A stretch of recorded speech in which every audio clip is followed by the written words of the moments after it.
behavioral economics that if you say something and you keep saying that and people believe in that might make an impact, a negative impact on the economy. So for example, now we heard that it was a good thing to buy gold and everybody start buying gold, and there will be a price point that it doesn't make sense anymore to buy gold. And if you look to the economy and we don't put a solution to this, we say that the best thing to do is to don't do anything. There will be a downturn and people will lose their jobs. This might cause a negative effect that will even worse the economy. And maybe if you say there's another chance, there's another way to do it, people will be more optimistic, and there will be a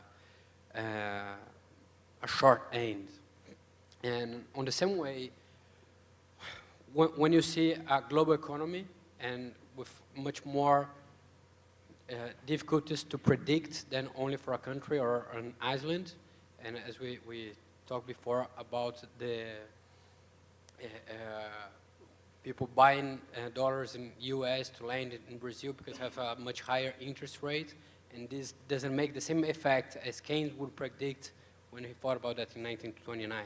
What are those two impacts on American economy? Okay, so I think I understood the first question. So are you saying that perhaps some of the reason for the malaise is like a self-fulfilling prophecy, that we've got Austrians and other critics saying, oh, this is awful, the end is near, go buy gold and guns and, you know, bottled water and Brazilian meat because we're just going to have a collapse? I mean, yeah, that's possible, but I think I'm more of a fundamental type person, that I think the reason the economy is bad is because they had bad policies. I don't think it's just psychology. I mean, that could explain some of it, but no, I think, especially in the longer run, that the economy will improve when they put the right policies in place. And I think one of the huge areas of uncertainty right now is monetary policy. Just the fact that we're having these debates about, you know, is the dollar going to be around in 10 years?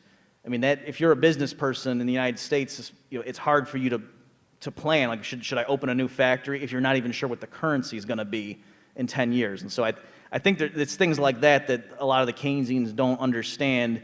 So I mean, I guess you could describe that as psychological, that it's, you know, it has to do with expectations. It's not about, you know, the tax rates this quarter, but again, in terms of making long-term investments, I mean, people are very things have frozen up, and it's sort of paradoxical that in order to try to get people to invest more, you know, they stimulate more, they inflate more, but then it's that partly what is causing them to be so skittish or just be so reluctant to invest.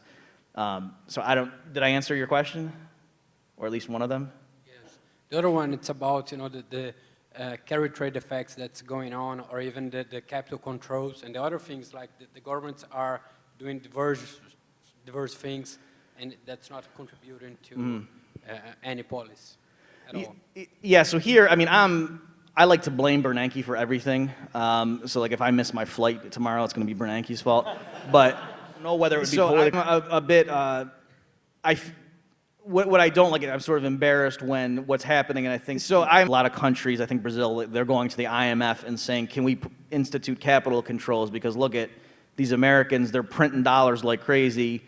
That would make our currency appreciate, but that'll hurt our exports, and so can we just offset that? So there's, like China, for example, they pegged their currency to the dollar because in the late 90s, you know, there was the Asian contagion, we call it the United States, I don't know what you call it here, you know, Thailand, and they had currency crises, and so China thought they were being responsible, and they linked their currency to the dollar.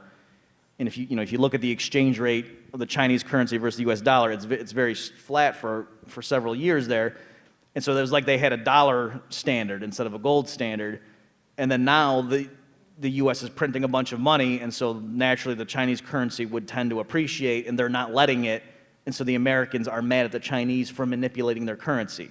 When what we're saying is, hey, we have the God-given right to debase our currency, and you should just accept it. How dare you inflate at the same rate we are? That's not fair, you know. So that seems kind of ridiculous to me. So I don't know if that's answering your question, but I definitely think that a lot of what's happening around the world is that the U.S. is inflating and then other central banks are just matching it so that their exports don't get hurt, and then that's, you know, what happens, all the central banks that are inflating in unison, and that masks partly what's going on, because it looks like, oh, well, our currencies aren't changing, so what's the big deal? When, well, no, we're all inflating and it could all blow up in our faces.